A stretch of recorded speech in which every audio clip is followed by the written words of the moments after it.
ఏమిటో చూపాలనుకుంటోందా? ఇత్తడైపోతుందంటూ సినిమాల్లో ఎరగదీసిన రోజా ఇప్పుడు రాజకీయాల్లో కూడా తన టాలెంట్ చూపెట్టబోతోందా? ఉప ఎన్నికల్లో రోజా లక్ష్యాలేంటి? రోజా తన పొలిటికల్ కెరీర్ కోసం ఎలా శ్రమించబోతోంది? ఇవన్నీ తేలాలంటే వాచ్ ది స్టోరీ.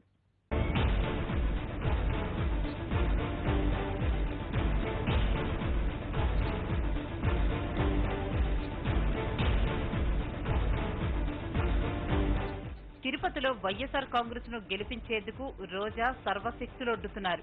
తన సొంత జిల్లా కావడంతో పాటు గతంలో తాను పోటీ చేసిన చంద్రగిరి నియోజకవర్గానికి తిరుపతి దగ్గరగా ఉండడంతో వైఎస్ఆర్ కాంగ్రెస్ ఇక్కడ రోజాను ప్రచార బరిలోకి దించింది. రోజా కూడా తన టాలెంట్ చూపెట్టేందుకు ఇదే సరైన సమయమని భావిస్తోంది.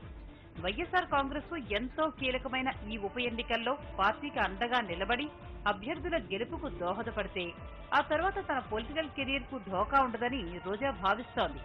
అందుకే రోజా తిరుపతిలో భూమనకు మద్దతుగా ఇంటింటి ప్రచారాన్ని నిర్వహిస్తున్నారు.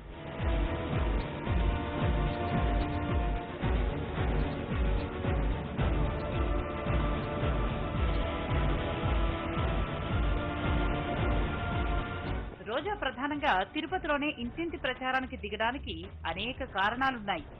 జగన్ పార్టీకి చిరంజీవి అంటే అస్సలు గిట్టదు. చిరు రాజీనామా చేసిన స్థానంలో వైఎస్ఆర్ కాంగ్రెస్ గెలిస్తే అది చిరు పొలిటికల్ కెరియర్ కు మైనస్ గా మారుతుంది. తిరుపతిలో వైఎస్ఆర్ కాంగ్రెస్ ను గెలిపించడంలో తాను కూడా పాలు పంచుకుంటే భవిష్యత్తులో జగన్ తన కష్టాన్ని గుర్తించి తనకు మరింత ప్రాధాన్యం ఇస్తారనేది రోజా భావన.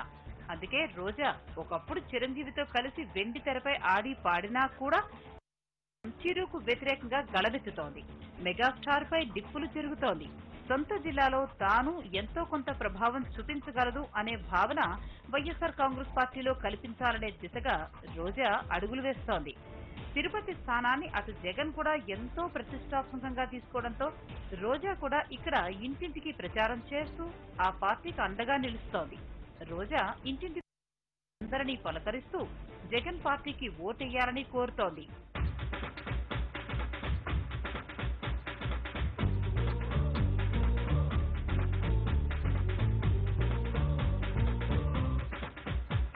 రోజా తిరుపతిలో ప్రచారం చేయటం భూమన కరుణాకర్ ఉందని వైఎస్ఆర్ కాంగ్రెస్ భావిస్తోంది. చిరంజీవి పట్ల ఆగ్రహంతో ఉన్న జనాన్ని తమ వైపు తిప్పుకోవాలంటే రోజా లాంటి వారి ప్రచారమే బెటర్ అనే భావనలో వైఎస్ఆర్ కాంగ్రెస్ ఉంది. అయితే ఎట్టకేలకు రోజా చాలా కాలం తర్వాత పొలిటికల్ గా హార్డ్ వర్క్ చేస్తోంది. మరి ఇది ఎంతవరకు వర్కౌట్ అవుతుందనేది జూన్ 15వ తేదీన తేలబోతోంది.